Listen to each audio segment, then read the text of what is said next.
Hi, I'm Jim Boardman from Palo Alto Networks Academy, and this is the 17th video in a series of videos directed towards students competing at CCDC competitions. The purpose of this series of videos is to show you how to deploy and configure our VM100 firewall appliance on an ESXi host to protect your virtual servers that are running on the same ESXi host. In this video, I'm going to cover configuring your allowed applications for your inbound security policy. So let's get started. Okay, so this little review, we have our VM100. We have it installed on the ESXi platform. We've configured two interfaces. We have an interface that's in our untrust zone. Remember, the firewall is a zone-based firewall, so I have to assign interfaces to zones in order to pass traffic. So I've assigned the external interface to the untrust zone, and this connects to the competition network. I've also assigned the internal interface to the trust zone, and this has a connection to our internal servers that are running scored services, such as web, SSH, or FTP, in the example that I'm giving in this video series presentation. We have created a destination NAT, so we have network connectivity coming in from the competition network. We've used the addresses that were assigned, that were given for our scored services. We've assigned those addresses to the external interface of the firewall, set up destination NATs, which will allow the traffic to flow to our internal servers where those services are running. In my case, I have 3 services up and running, all on one virtual machine. We've set up a outbound a source NAT, and the source NAT basically allows network connectivity from our virtual machines and to connect to the competition network or connect to the public internet. We have also, in the previous video, we've also set up a security policy, right? Because even though I have network connectivity, no traffic is going to pass between zones in our firewall appliance. And why is that? That's because the default policy is to block. So it's to block everything except that what you explicitly allow. So we set up an outbound security policy to allow traffic from our web servers or our virtual servers sitting in the trust zone to connect to the untrust network, the competition network, the public internet. And now we're going to set up an inbound security policy to allow traffic going to our virtual servers that are running scored services. So let's go over to the firewall and do that. Okay, so here we are. We're in the firewall, the web UI, and we are in the policies tab. Okay, so we have created an outbound security policy. Okay, these are the applications we assigned. We talked about that early in the previous video. We want to have the minimum number of applications we need to successfully compete in the competition. Because what we want to do is want to make sure keep our attack surface to a minimal. So if you can get away with using less applications, that would be great. Now, I will say that in the last video, I'm using MS Update, or I signed MS Update as an application. In order for MS Update to work, I also have to allow SSL as a separate application. So if I just do MS Update as I did in the last video, you'll get an error saying that it depends upon SSL. This is where we got into our discussion of application dependencies and implicit applications. As you recall, Google Base implicitly uses SSL, so I don't need to assign that separately in a security policy. But MS Update does not implicitly use SSL, even though it depends upon SSL, so I need to assign that as a separate application. All right, so we've done it for our outbound policy. Now we're going to do our inbound policy. So if you go over to our NAT, this is going to be a little bit easier because I've already set up my destination NAT for these services. So only traffic directed to these ports is going to be allowed through the firewall. So I haven't set up my inbound security policy, so I just need to align my inbound security policy to allow the applications that are associated with these ports, web, FTP, SSH.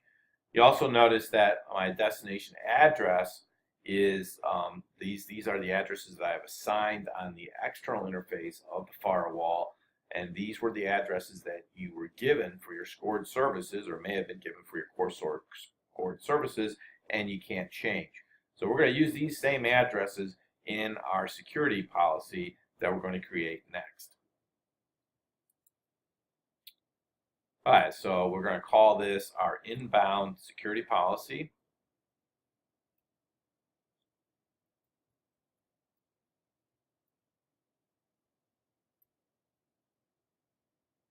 We're going to use the rule type universal. So because in this case we're only using two zones, we're using one source zone and one destination zone. If I have multiple zones in my security policy, which you could have, because again, this is a very simplistic network that I've created here for demonstration purposes, you may have want to include other zones, such as a DMZ zone, which would be, from a security aspect, would be better. The more zones you have, the better off you are from because the whole idea is to create a zero trust type of network. But for simplicity purposes, if you want to go use just two zones, like I've done here, that will work as well. And in this case, I can use the default rule type of universal. So if I have multiple zones, then I would want to use maybe the rule type of either interzone or intrazone. Probably intrazone is the rule type I'd want to use. So my source zone is coming from untrust. This is traffic I'm allowing through my firewall from the untrusted side of the house. So I'm going to use untrust. My destination zone in this case is going to be my trust zone, because this is where my virtual servers are located, running perhaps scored services. And here is where I'm going to add the destination addresses. And the destination addresses I'm going to use, these are the pre-NAT addresses. These are the addresses that I've assigned to my untrusted interface on my firewall appliance. So as you recall, I had 60 for my web server.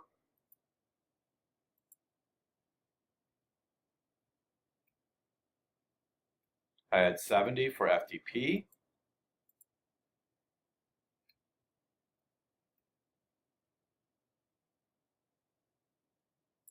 And I had 80 for my SSH server.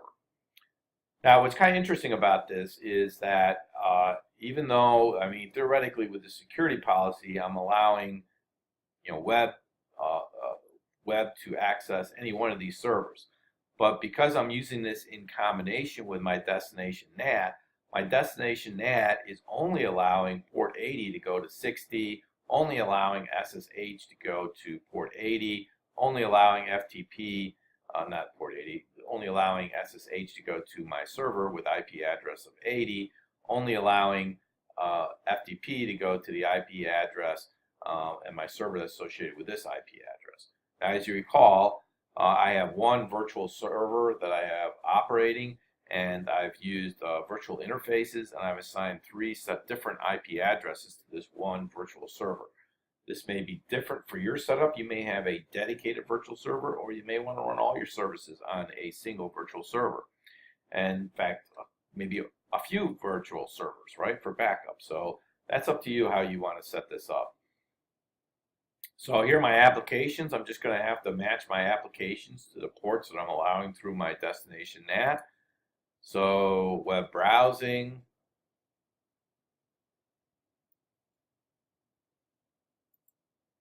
FTP, and SSH.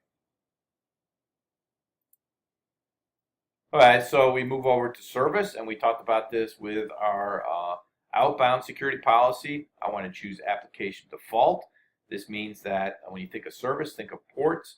So the firewall will only, the security rule will only allow ports associated with the applications that I've assigned. Now, we saw when we talked about application signatures that those ports that the firewall assigns to applications, you can get in the objects tab through the application signatures. In this case, these are going to be well-known ports, right? Because web browsing is 80, FTP is 2021, SSH is 22. So those are well-known ports. But they are assigned in the signatures that you see here in the Objects tab.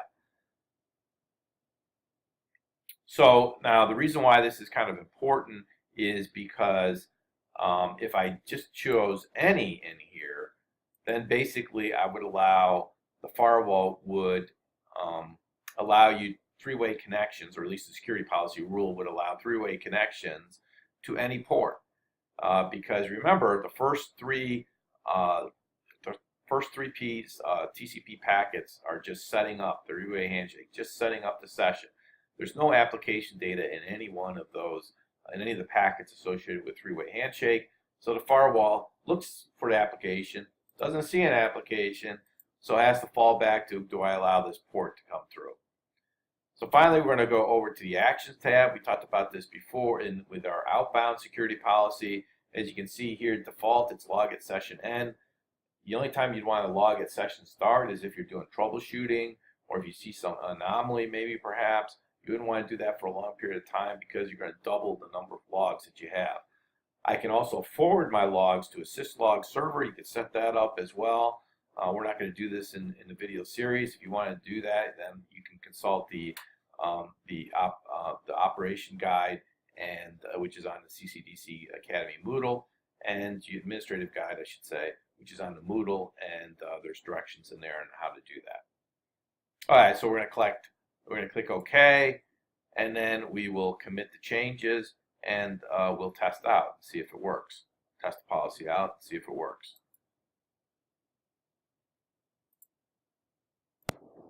Okay, so we've committed the changes. They are successfully, and now we're going to test out to see if our inbound security policy and our destination NAT, which is working with our destination NAT, see if it works, see if I can connect. Now, as you recall, I have my virtual server set up here. This is running in a trust zone. It's running on my ESXi host. This would be perhaps in a competition. This would be a scored service. In my case, I have set up 3 virtual interfaces on this. I've assigned them all separate IP addresses, 100 for web, 101 for FTP, and 102 for SSH. So that's the way I have my network configured. Your network's going to be a little bit different. So the idea of it is that the firewall will filter the traffic and only allow the applications which I've assigned in my security policy. So let's go see if it actually does that. And we can do that. I'm going to do it from my terminal. And this is a client that is connected to the 10.10.10.0 network, which is my external network in my example. So let's see if I can connect to my servers that are running on my ESXi host and inside my trust zone. So we'll start with web. We'll use terminal command curl.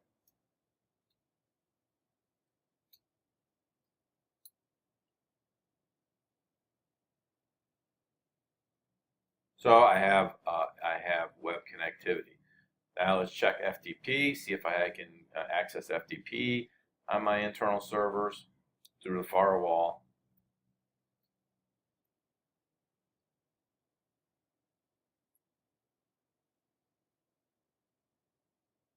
And there you can see that I've accessed FTP. And finally, SSH.